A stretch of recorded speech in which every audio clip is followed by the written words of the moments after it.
जय हिंद भाई।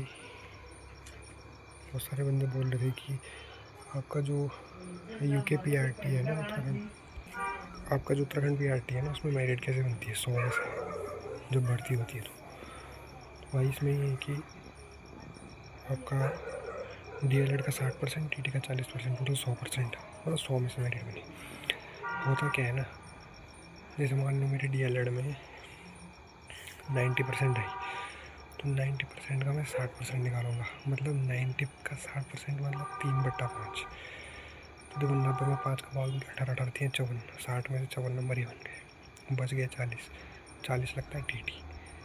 TT 150 number का होता है। 150 में से अगर आपके 120 नंबर आते हैं, लेट अस सपोज, देखो आसान डाटा लेंगे ताकि समझाने में आसानी हो। तो 120 150 में से यानी 12/15 काटोगे, 4/5, 1/5 20% होता है, 20 चौक 80%।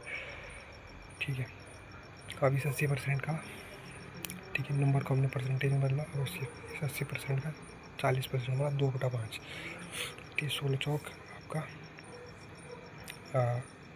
80 का 2/5 है ना। 80 का 2/5 भाई, 80% बना ना टीटी में, तो 80 का 2/5 16 आएगा। 16 दूनी 32, तो 32 नंबर आपके यहाँ बने 40 में से।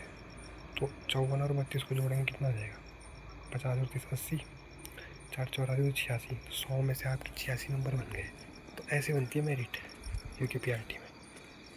टीटी का ये है कि सी टेट हो, यू टेट हो, कोई भी चलेगा, कोई दिक्कत इसमें नहीं है ना। और ये आपका समझ में आ गया ना, डीएलएड 60%, टीटी 40%। आपका जो परसेंटेज होती है ना डीएलएड की, उसका 60% योग, जो टीटी का नंबर आया है 150 में से, उसको परसेंटेज में बदलो पहले, फिर उसका 2/5 यानी 40% निकालो। 60% यानी 3/5, 40% 2/5।